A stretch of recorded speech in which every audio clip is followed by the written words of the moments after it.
We are seeing one of the strangest global events of our lifetimes. Power companies in the USA, Canada, Europe, Japan, and who knows where else, who have no business other than to safely deliver utility services to us, have been enlisted by some global agenda to install radiation-emitting surveillance devices on our homes that they are calling smart meters.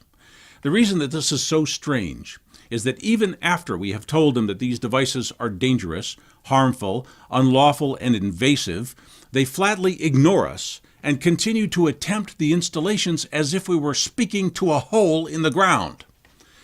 We know now that our power companies were perfectly aware of the problems with these meters from the beginning, and they even developed and planned strategies to withhold information about the meters, to install the devices without our knowledge or consent, to lie to us about what the digital meters are and what they do, and refuse to provide verifiable answers to questions about those meters. They could not have sent a more clear signal that the meters are not in our interest. Our power companies have allowed themselves to become partisans and to become enemies of their customers' health, safety, and privacy in some strange and new program to collect data and possibly harm everyone who has a utility meter. The new digital meters are designed to do things utility meters don't need to do, and power companies refuse to explain why they are so determined to push this on us.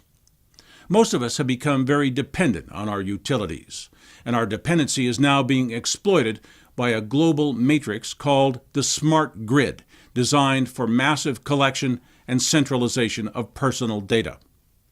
Because this smart grid program operates largely in secret, there are many theories emerging and being explored. This is not limited to just your power company or even your country. It's clearly coordinated internationally.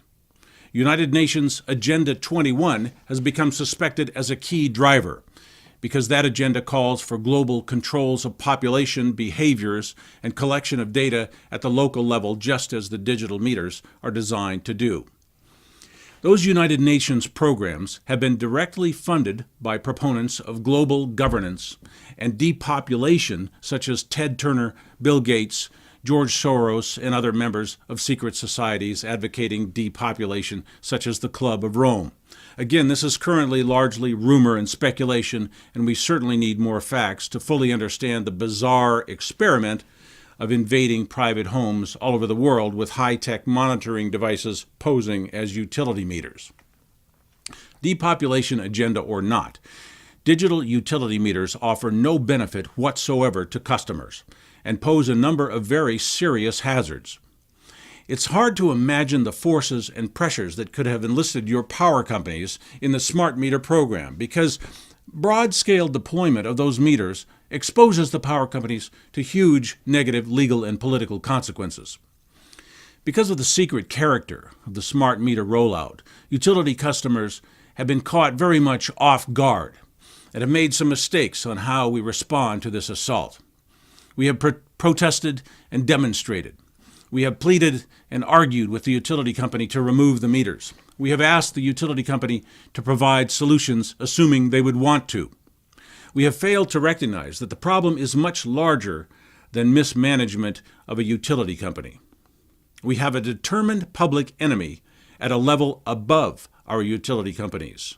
The power company is a low or mid-level player, and they are playing on the wrong side. This forces us into a different relationship with our utility companies. You don't negotiate with criminals. You don't let them commit a little bit of crime along with an essential public service. Crime is crime.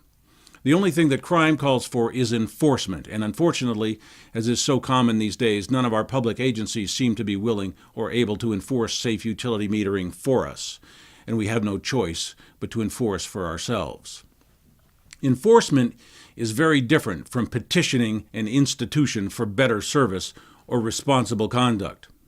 We must let go of our consumer mentality and adopt the mentality of an enforcer. Enforcement means force. It means command. It means using leverage, strategy, and power in a targeted way against a determined opponent.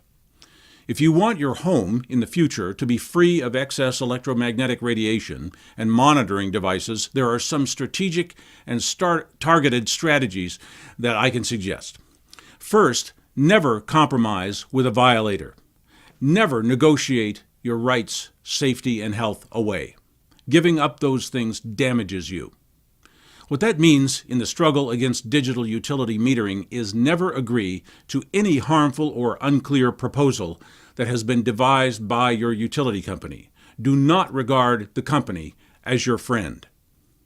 They may offer to violate you a little less and call it an opt-out. They actually have the gall to demand payments for not violating you. There is no word for that but extortion. It would be unbelievable if it wasn't actually happening. In California, in February of 2012, Pacific Gas and Electric and the California Public Utilities Commission decided, without any consensus from or even disclosure to most utility customers, that all Californians should pay a large fee up front and monthly fees forever for the privilege of not having a more expensive electric meter that emits cancer-causing radiation and conducts surveillance on private activities inside the home. Never before have these utilities and regulators lost their reason and common sense to the point where they have attempted to charge people for not having something. The logic is amazing. I guess this is what they're thinking. They expect to make huge new revenues by charging you for what they call time of day usage. Because their meters will be spying on your daily and hourly energy consumption behavior, they can attach fees and penalties to behavior they deem to be undesirable.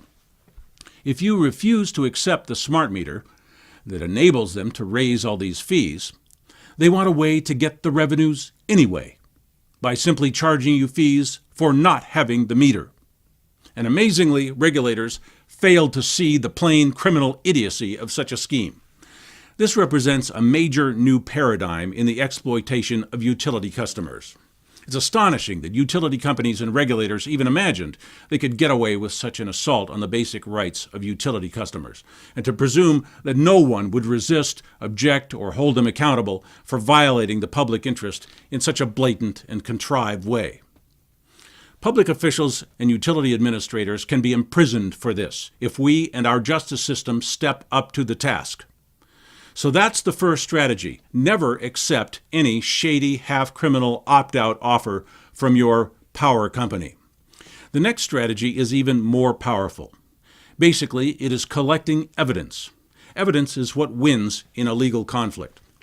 Many people are experiencing sudden and unusual health problems, going on for weeks or months, only to realize they started on the day the smart meter was installed.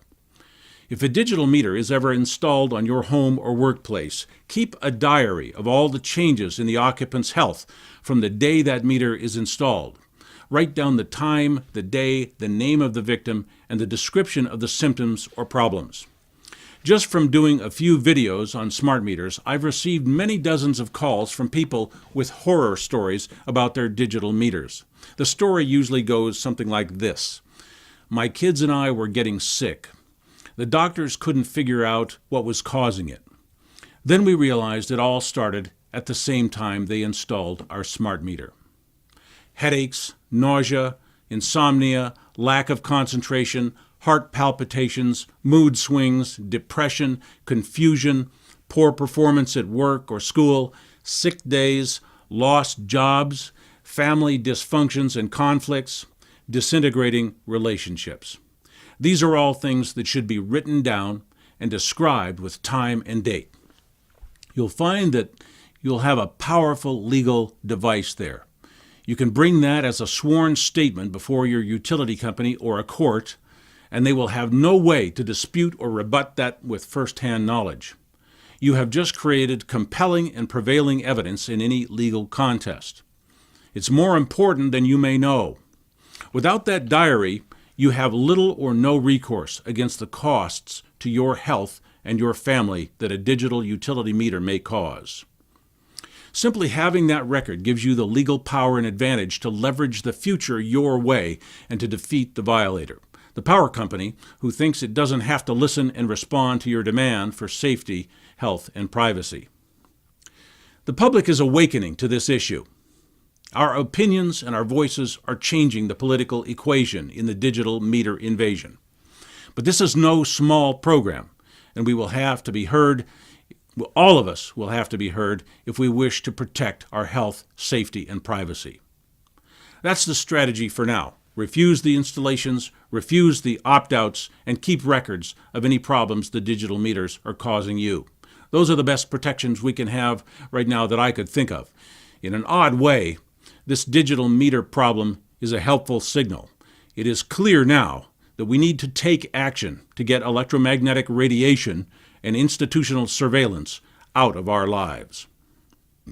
Is that even after we have told them that these devices are dangerous, harmful, unlawful, and invasive, they flatly ignore us and continue to attempt the installations as if we were speaking to a hole. We are seeing one of the strangest global events of our lifetimes. Power companies in the USA, Canada, Europe, Japan, and who knows where else, who have no business other than to safely deliver in the ground. We know now that our power companies were perfectly aware of the problems with these meters from the beginning, and they even developed and planned strategies to withhold information about the meters, to install utility services to us, have been enlisted by some global agenda to install radiation-emitting surveillance devices on our homes that they are calling smart meters.